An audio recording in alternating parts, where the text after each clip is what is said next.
Telugu audio Bible లేవియాకాండము 20వ అధ్యాయము. మరియు యెహోవా మోషేకు ఇలాగు సెలవిచ్చెను, నీవు ఇశ్రాయేలీలతో ఇట్లనుము, ఇశ్రాయేలీయులలోనే గాని ఇశ్రాయేలు ప్రజల్లో నివసించు పరదేశుల్లోనే గాని ఒకడు ఏమాత్రమును తన సంతానమును మోలెకుకు ఇచ్చిన ఎడల వానికి మరణశిక్ష విధింపవలెను. మీ దేశ ప్రజలు రాళ్లతో వాని కొట్టవలెను.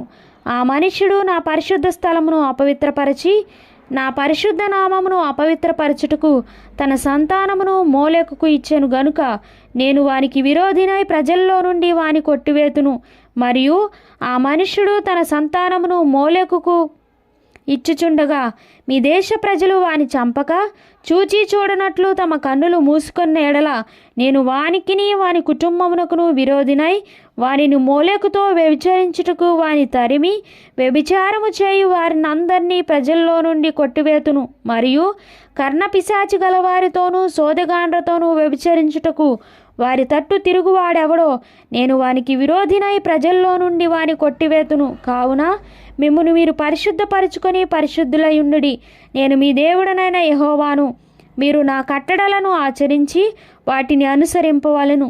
నేను మిమ్మును పరిశుద్ధపరచు యెహోవాను. ఎవడు తన తండ్రినైనను తన తల్లినైనను దూషించునో వానికి మరణశిక్ష విధింపవలెను. వాడు తన తండ్రినో తన తల్లినో దూషించెను గనుక తన శిక్షకు తానే కారకుడు. పరుని భార్యతో వ్యభిచరించిన వానికి అనగా తన పొరుగువాని భార్యతో వ్యభిచరించిన వానికిని ఆ వ్యభిచారినికిని మరణశిక్ష విధింపవలెను. తన తండ్రి భార్యతో శయనించిన వాడు తన తండ్రి మానాచ్ఛాదనమును తీసెను. వారిద్దరికిని మరణశిక్ష విధింపవలెను. తమ శిక్షకు తామే కారకులు. ఒకడు తన కోడలితో శయనించిన ఎడల వారిద్దరికిని మరణశిక్ష విధింపవలెను. వారు వారి వరసలు తప్పిరి, వారి ప్రాణాపరాధము వారి మీద నుండును. ఒకడు స్త్రీతో శయనించినట్టు పురుషునితో శయనించిన ఎడల వారిద్దరూ హేయక్రియను చేసిరి గనుక వారికి మరణశిక్ష విధింపవలెను. తమ శిక్షకు తామే కారకులు. ఒకడు స్త్రీని ఆమె తల్లిని పెండ్లి చేసుకున్న ఎడల అది దుష్కామ ప్రవర్తన. దుష్కామ ప్రవర్తన మీ మధ్య నుండకుండా వారిని అగ్నితో కాల్చవలెను. జంతు శయనము చేయువానికి మరణశిక్ష విధింపవలెను. ఆ జంతువును చంపవలెను.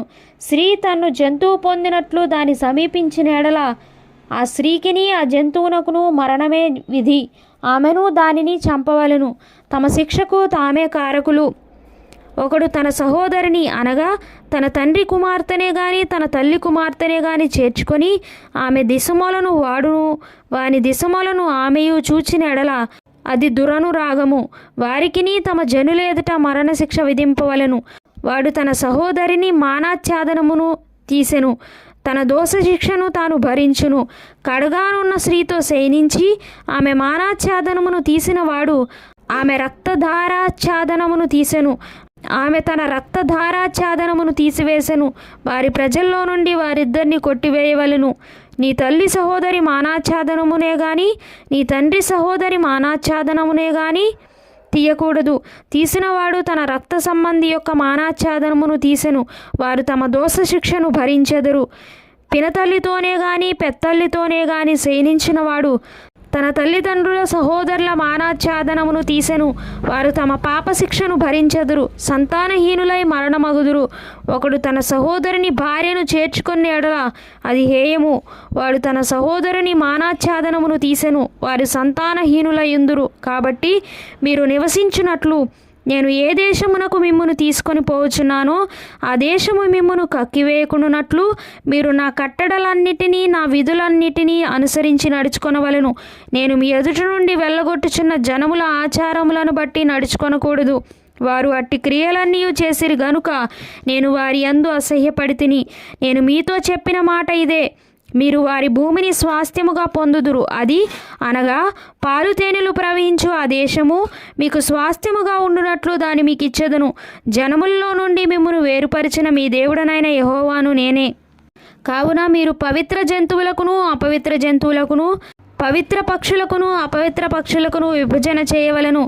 అపవిత్రమైనదని నేను మీకు వేరు చేసిన ఏ జంతువు వలననే గాని ఏ పక్షి వలననే గాని నేల మీద ప్రాకు దేని వలననే గాని మిమ్మును మీరు అపవిత్రపరచుకొనకూడదు.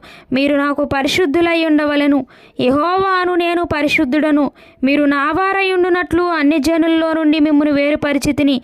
పురుషుని అందేమి స్త్రీ అందేమి కర్ణపిశాచి అయినను సోదె అయినను ఉండిన ఎడల వారికి మరణశిక్ష విధింపవలెను. వారిని రాళ్లతో కొట్టవలెను. తమ శిక్షకు తామే కారకులు.